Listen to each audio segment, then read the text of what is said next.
Welcome back mga kaspero sa ating panibawang episode. Sama niyo naman kami sa aming pamamana ngayon. At sa araw na to ay dadayo kami mga kaspero. At taon na kami ni Boss Joe Manisi dito sa spot. At sila Joe Adventure at Native Channel mga kaspero ay andun sa isang bangka. At papunta pa lang sila dito. At ang unang spot namin ngayon mga kaspero ay ang Tuna Reef.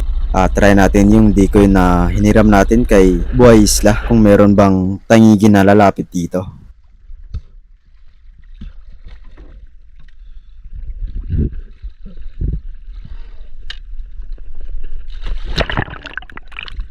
Masarap tubig pa. Masarap tubig ka na. Nasa ikog ang buho.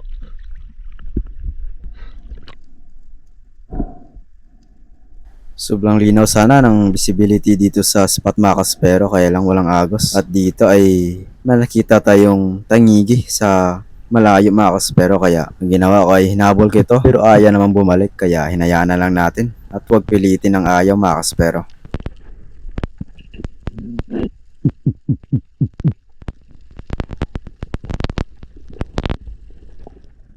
At dito nga sa ating kasunod na pagsisid mga kaspero ay habang tinitingnan ko yung decoy ay may napansin akong lapu-lapu or coral trout dito sa ilalim kaya binaba ko na kasi good size naman ito kaya nung maklose ko na ang gap ay pinana ko na ito.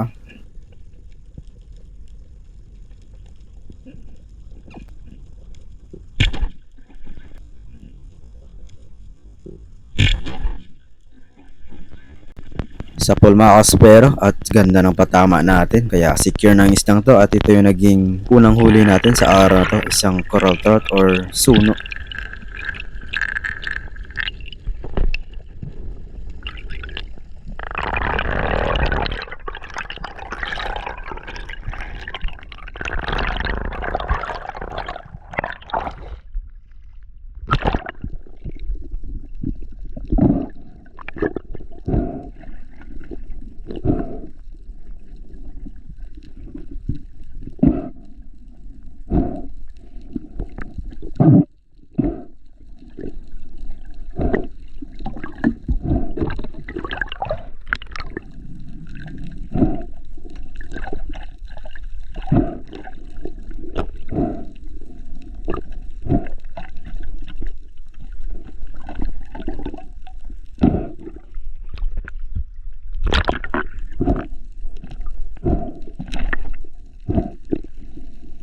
At dito mga kaspero habang hawak-hawak ko yung suno na napana natin ay may lumapit na dalawang dugtutuna sa decoy natin. Kaya after ko masecure yung isda ay binaba ko yung dugtutuna kasi andito pa. Pero sadyang mailap tong dalawang to mga kaspero at natira naman natin mga kaspero pero nadaplisan lang kaya ang resulta ay nakawala ito. Sayang.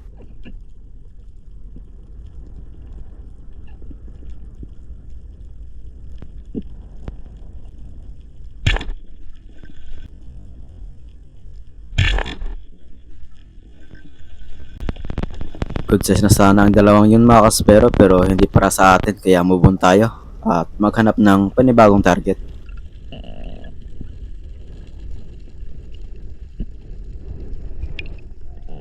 Panibagong pagsisid mga kaspero at panibagong dugtutunan naman yung lumapit sa decoy natin kaya binaba ko ito at chinase down at ganun pa rin mga kaspero sadyang mailap talaga ang dugtutuna pag hindi inambush kaya ito ang resulta, hindi natin natira.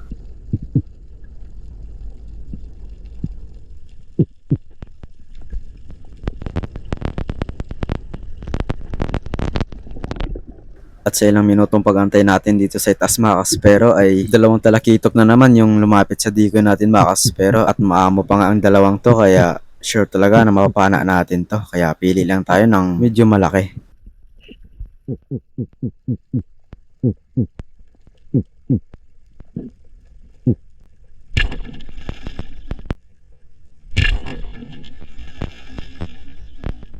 At ayun sa pool at gitnang gitna sa kanyang katawan kaya secure na ang isdang to. At ito yung naging pangalawang huli natin sa araw na to. Isang talakitok or kawayanan mga kaspero.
Panibagong pagsisid mga kaspero, at kanina habang sinisecure ko yung isda ay may nakita tayong dugtutuna na dumadaan dito, kaya ang ginawa ko ay nag-ambush na ako dito mga kaspero. Nang sa ganun ay mapalapit natin ang isdang yun.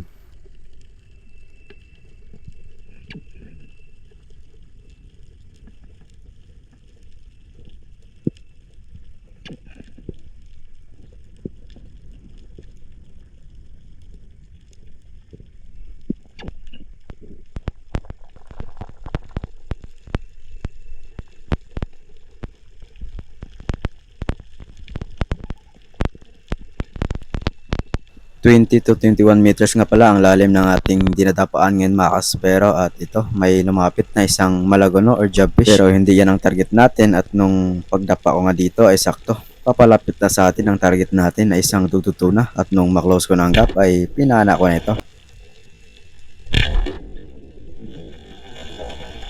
At ayun, sapol na naman mga kaspero, at ganda na patama natin, pero sobrang lakas pa rin ang isang to. Ganto talaga ang dugtutuna pag hindi ma-petal shot mga kaspero. Napakalakas, para na akong humila ng 10 kilo na mamsa dito. Kaya ang tanging lang gawin natin dito mga kaspero ay lagyan ng drag yung line natin, nang sa ganun ay mapigilan natin yung langoy niya. At madali lang siyang manghina at madali na natin may secure.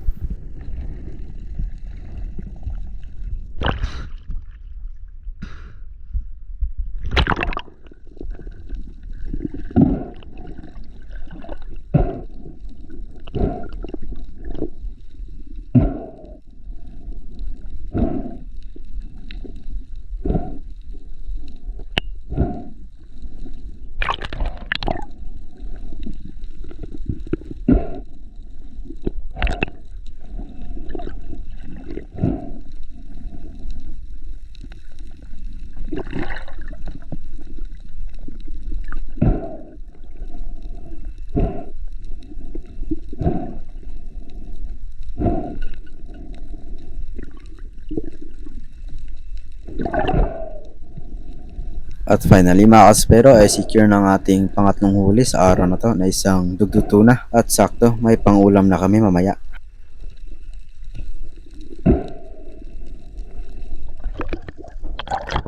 Di pa nga tayo tapos mag-ayos ng pana mga kaspero ay ito, may lumapit na naman na dugtutuna sa decoy natin mga kaspero. Kaya hanggang tingin lang muna tayo dyan sa isda na yan, at babalikan lang natin yan mamaya mga kaspero pag ready na tayo.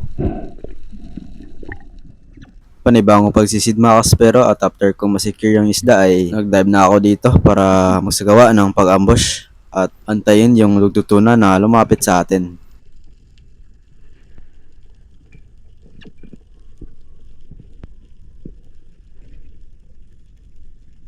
At habang pailalim ako dito mga kaspero ay may nakita tayong good size na lapu-lapu or suno, pero hindi yan ang target natin, kaya hayaan muna natin yan at focus tayo doon sa dugtutuna na nakita natin kanina mga kaspero.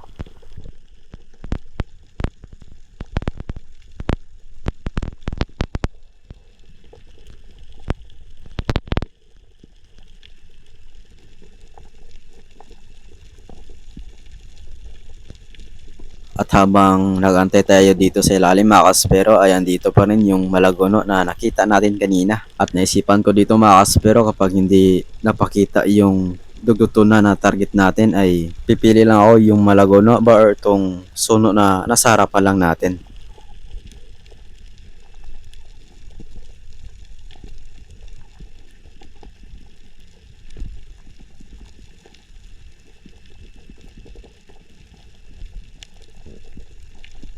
Makalipas ng ilang segundo pag-antay mga kaspero ay wala talagang naparamdam na may paparating, kaya ito na lang yung jobfish yung papanain natin, at yung suno naman ay lumayo, kaya ito na lang tinira natin. Pero sa di ko nasahan dito mga kaspero ay napababa yung patama natin, kaya resulta ay napunit ito at nakawala mga kaspero. Sayang.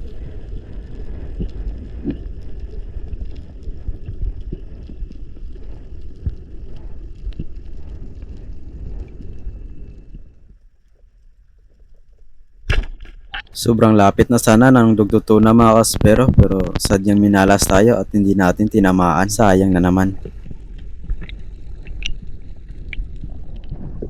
Panibagong pagsisid mga kaspero, at makalipas lang ilang minuto na nakatira tayo ng dugtutuna kanina ay ito, may nagpakita na naman, at sana matamaan na natin.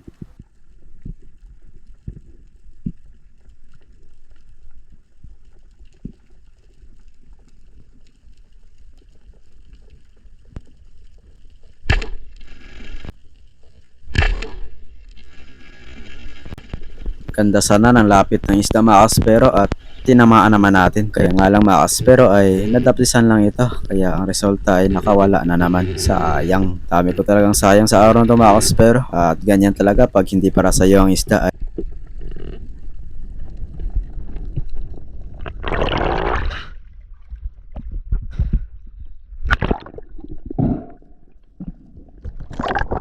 At sakto mga kaspero ay lumapit sa atin si Papa Tonyo. Kaya lagay na natin itong mga huli natin na isda. Nang sa ganun ay hindi mabigat dalhin kasi nga wala tayong buya at nakarilang tayo mga kaspero.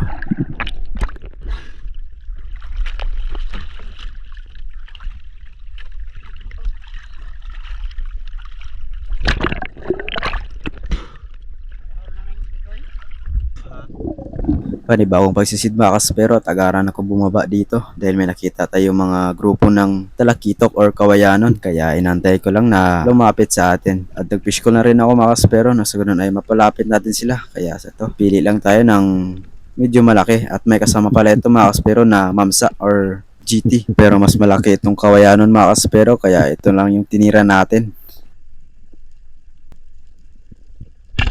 At sobrang lapit pa nga, kaya yun, sa pool mga kaspero.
Kawayanon or talakito pa rin yung madalas nating nahuli dito sa SWAT mga kaspero at kanina pa ako naghanap ng tangigi pero wala pa rin.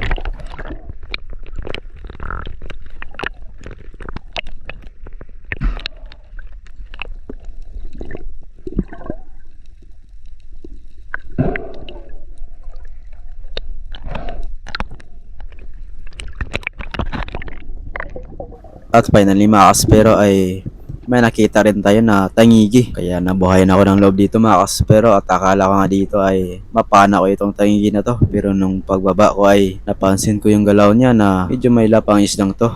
Kaya dito try pa rin natin na habulin baka sakali na mapana natin ang isdang to. Kaya dito ay tinry kong panain kahit malayo. Kaya ang resulta ay hindi umabot yung shop natin.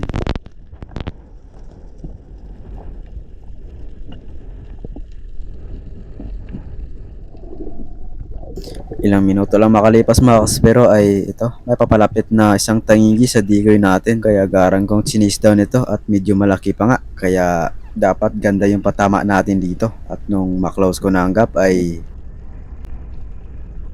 pinana ko na ito mga kaspero at medyo long shot pa nga yung pagkatira natin kaya napaisip ako dito na hindi nakatagos yung flapper kaya hayaan na lang natin na makaila siya ng line at napasinyas pa nga ako dito mga kaspero na makawala ang tangigi na yun kasi alanganin yung patama natin pero dito habang paitas ako ay humahatak pa rin ng line kaya napaisip lang ako dito mga kaspero na baka naglock yung flapper sa laman niya tulad ng nangyari doon sa kanipo na nakatira tayo ng malaking tangigi.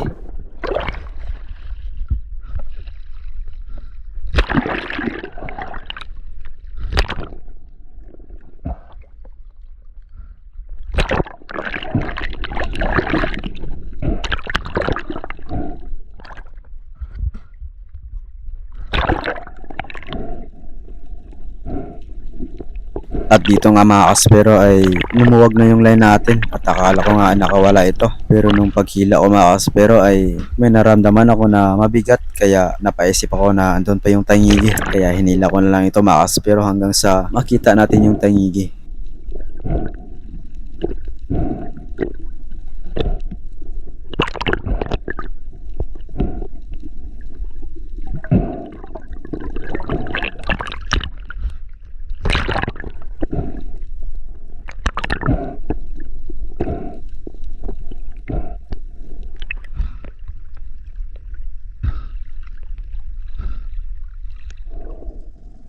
At makalipas ang mahigit 1 minutong hilaan mga kaspero ay ito. Nakita ko na yung tangigi at feeling ko dito ay nakatagos yung flapper mga kaspero.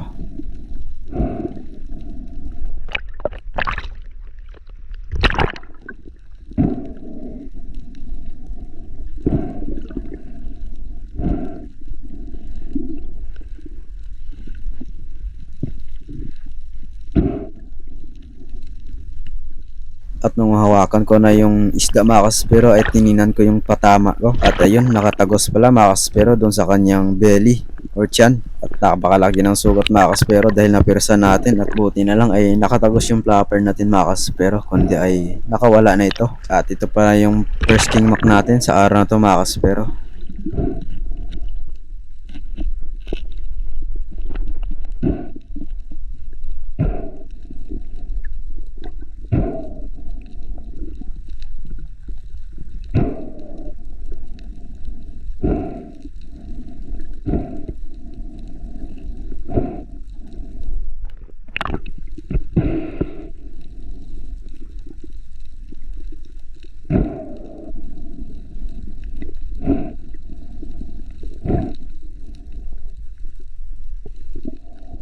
Pagkatapos ko ma-secure yung isda mga kaspero ay balik tayo dito sa pag-aabang dito sa itaas. At habang nag-aabang nga tayo dito mga kaspero ay may napansin ako na gumagalaw dito sa ilalim. Kaya agaran kong binaba ito mga kaspero at di klaro na nung nilalang ito mga kaspero at nung malapit ako sa ilalim ay isa pala itong bagulan or cuttlefish mga kaspero. Kaya dahan-dahan lang tayo sa paglapit sa kanya. Nasa ganun ay hindi ito matakot.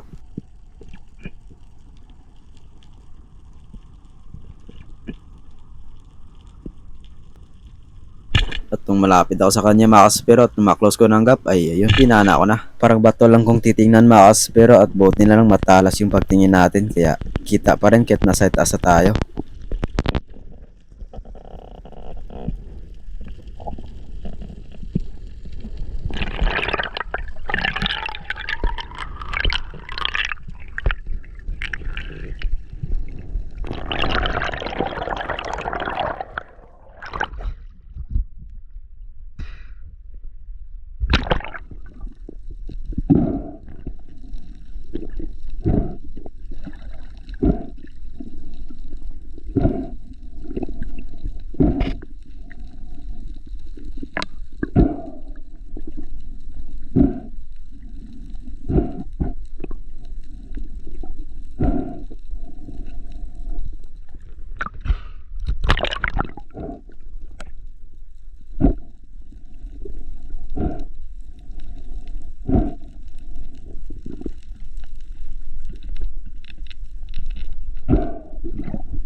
Ilang oras ang makalipas mga kaspero ng pagantay natin ng tangigi dito sa taas ay walang tagang napakita kaya ang ginawa ko mga kaspero ay nagdive ako dito at magsagawa tayo ng pag-ambush kasi nga dito tayo komportable at malaki ang chance na makahuli tayo ng malalaking isda. At this time mga kaspero ay napakaraming baitfish kaya dito tayo sa ilalim magabang at tingnan natin kung may mapapana tayo dito.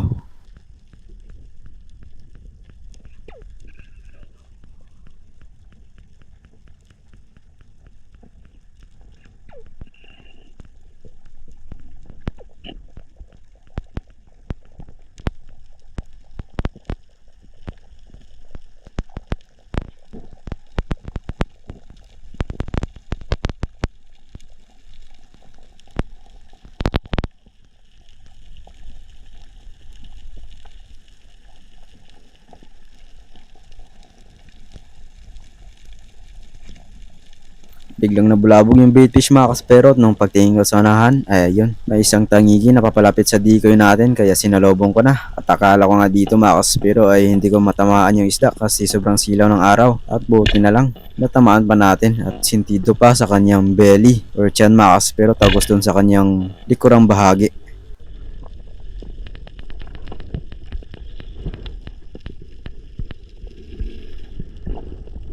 Effective talaga yung decoy na gamit natin mga kaspero at hindi lang tangigi ang lumalapit dito kundi yung mga dugtutuna, talakito at saka mga barakuda mga kaspero. Tsaka nga pala mga kaspero nung nasa summer pa ako ay ganito yung ginagawa namin. Gamit kami ng decoy at antayin yung tangigi na lumapit kasi yung spot na pinapanain namin doon ay sobrang dami ng tangigi, kawan talaga.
At finally mga kaspero ay secure na talaga ang isdang to at natagalan pa tayo sa paghawak ng isdang to dahil makulit. At ito nga pala yung pangalawang king mac natin sa araw to mga kaspero. At sa araw ng dayo na to mga kaspero ay ito yung araw na nakapana sila ng malalaking luba. Sila Boss Joe Mananisid at Joe Adventure mga kaspero. Tayo naman ay focus tayo dito sa mga pelagic.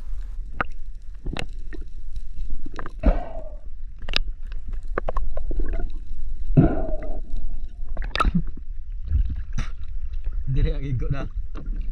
Diri una. Sakat-sakat deh.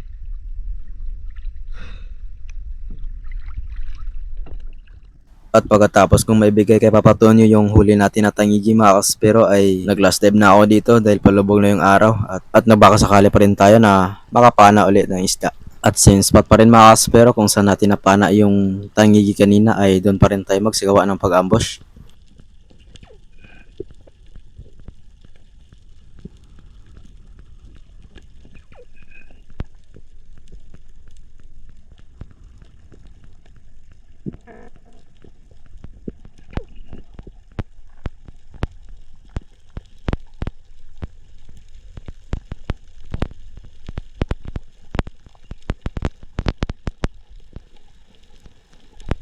Ilang segundo lang makalipas mga kaspero ito may papalapit sa atin na isang kawayanon kaya niready ko nung pana ko at nung maklose ko ng gap ay tinira ko na. Sobrang amo mga kaspero at napakalapit na kaya imposibleng di natin matamaan yun. At dahil napakaganda yung patama natin mga kaspero ay secure na ang isdang to at ito yung naging panghuling huli natin sa araw to na isang kawayanon or talakito.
pagkatapos namin makabalik lahat sa bangka mga kaspero ay nagbiyahe na kami papunta doon sa Kublina spot kasi doon kami matutulog mamaya. At hanggang dito lang muna ang ating video mga kaspero at salamat sa inyong walang sawang panonood sa aking mga videos. At see you sa part 2 ng aming dayo mga kaspero.